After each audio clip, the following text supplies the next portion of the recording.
Hey guys, it's Bree. I just finished The Bone Clocks by David Mitchell, and I thought I would share my opinions on the book.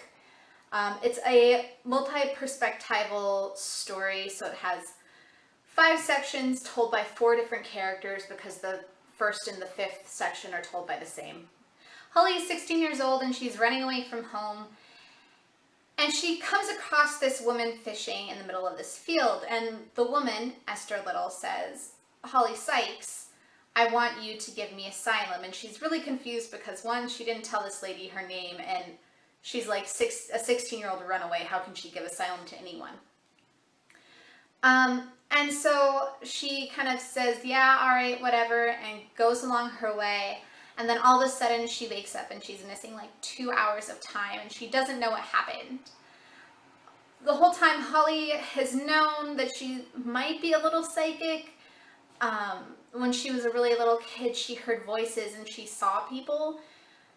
And she felt like she had the power to make things happen. But she is still really confused. She doesn't know what's going on or why these 2 hours are missing from her memory. And the next day, her classmate, this guy Ed Brubeck, comes to her at this farm that she's run to and says, "Hey, you need to come home. Your little brother's missing."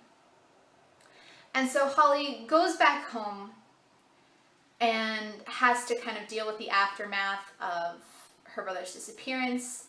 She's still kind of struggling with like this idea that she might be psychic.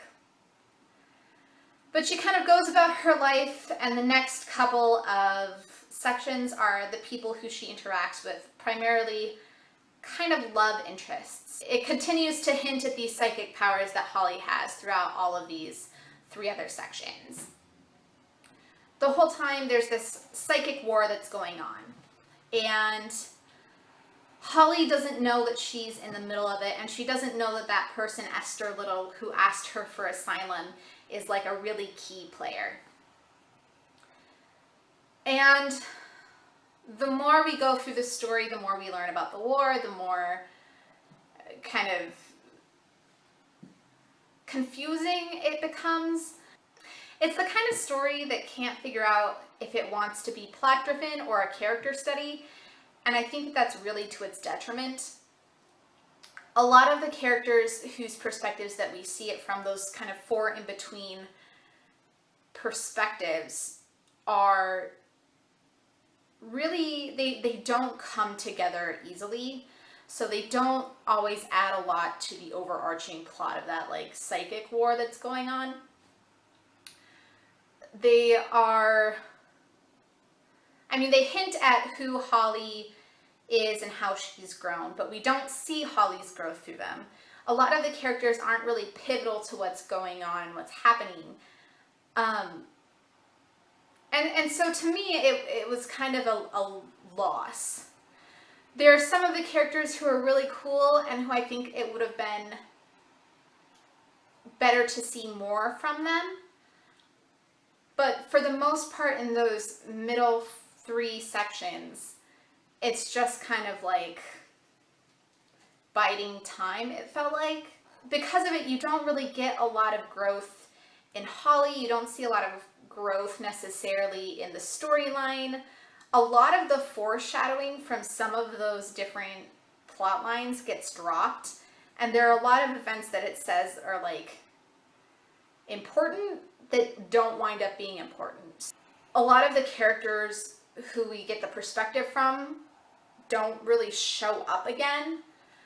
So they're not really significant players when they're there, and they're not really significant players later.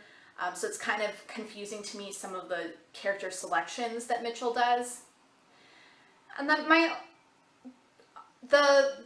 the biggest problem that I had was that it seemed like the story could have stopped after the 4th section, right? So there's this big story arch, and it really has a pretty conclusive point in the 4th section. And I thought that was going to be the end of the book, really. I was like, what more can they do? But there's an entire section afterwards that has nothing to do, really, with the entire first 4 sections. I really liked the story's ideas and I liked where it was going. I liked Holly as a character. She's kind of the main one reoccurring character. I just felt that those perspectives didn't always come together very well, and that at times it was a distraction from what could have made the story stronger. Overall, I gave it a 3 out of 5 stars. It's not a bad book by any means. And I liked it well enough. I was left very underwhelmed by it. Anyways, if you've read this story, let me know what you think. I'm sure that, there are people who love it. It does kind of have hints of that character study that I can see being really appealing to some people. Anyways, I will talk to you guys later. I hope you're having a fantastic start to your week. Stay warm if you're up in the north. And I will talk to you guys later. Bye.